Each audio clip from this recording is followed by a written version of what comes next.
Hello, this is the Provoked Prawn, and this is a tips and tricks video for Cuisine Royale with some unusual tricks that you might not know. Now, I have done a number of different tips videos, so I'd recommend checking out the links in the description as well as the playlist that I've put together. But these are random tips that you might not know about that I've discovered recently that are fairly useful. That includes, for example, if you're playing on PC, you can press and hold C and then you can turn your head without moving the cursor. Some of these tips I don't have footage for, so try not to get distracted by people getting run over in the background and listen to my words as I tell you the joyful tips that I've discovered. So this tip allows you to basically look around the world around you without removing your crosshair from where you're travelling, and therefore you can keep an eye on your peripheral vision and see if there's any enemies following you. My next tip is for moving stealthily around the map. Stealth is important because it stops you from being heard when you're sneaking up on enemies. One thing here that you've just seen there is that if you are moving around a town, you'll often find breaks in the wall, walls that are broken and gaps that you can walk over, and that means you don't have to climb over the wall, and therefore you make less noise when you're sneaking up on the enemies, and that's a great way of moving as quietly as possible around the map. Another thing is if you're wearing the bunny slippers of bounce, those that allow you to jump really high, they make a lot of noise when you jump. A way to avoid making noise when using them but still manage to get over things is you can press up against an object, let's say a wall, before you jump, and then that makes you climb over them rather than jumping over them, which is pretty handy, and that keeps noise to a minimum. Another thing I discovered recently applies to bolt action rifles, and it's actually quite common in FPS games, but I hadn't really tried it.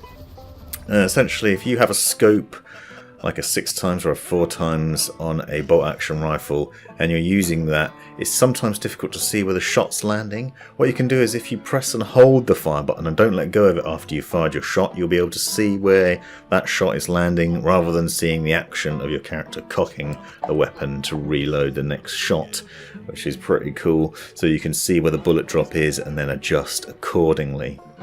Another tip is to look out for the environment. Here you can see we've managed to find a little area of the map where you can actually lay on your belly and crawl into a little basement area, and we've therefore created a little hidey hole which is actually near the last circle of the map. So we just hold up there and wait for baddies to come, put a portal down, and then we zipped out, shot a few people, and then zipped back in and then wait for them to arrive. One guy came through in beast mode, which actually proved pretty dangerous because he managed to down me, but we did get back to him.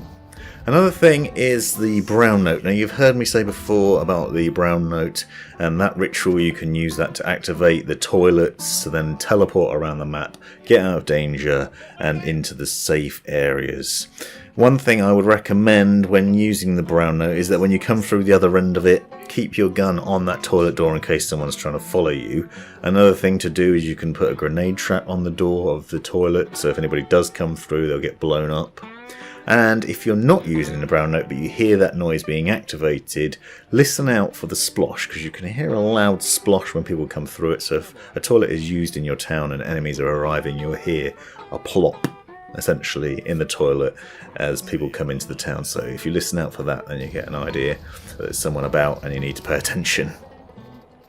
Another thing that people have asked recently is what the signal flare does. The signal flare is a little bit of equipment that you'll find around the map, and it works in the same way as a grenade. You throw it and it goes out into the area.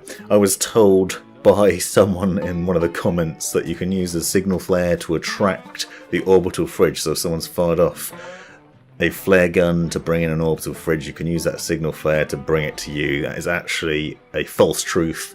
They misled me entirely. We tried it out, and I also asked the developers and they told me no. The signal flare is exclusively for lighting up areas and distracting enemies. So you can throw it into a building and it will put a bit of light in there, or you can use it to just throw it out and make enemies look in a certain direction when you sneak up on them. Not particularly useful, but worth bearing in mind.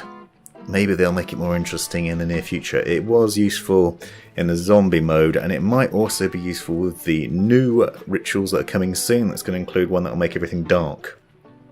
My final tip for this video is to take care when you're at the end of the game. My friend has just been downed here and there's two enemies in this building. Rather than going to revive him and risking getting shot right near the end, I then go into the building and clear them out first. and that way you win, because they could just be watching him waiting for me to come and revive him. Hope you found this video useful. Thanks for watching. This has been the Provoked Prawn. Hope you found this video useful, interesting or hilarious. Be sure to subscribe and check out these other videos, as well as taking a look in the description for links and information you might find useful. Let me know in the comments if you have any questions or anything you'd like to see extra about this, and have a great life.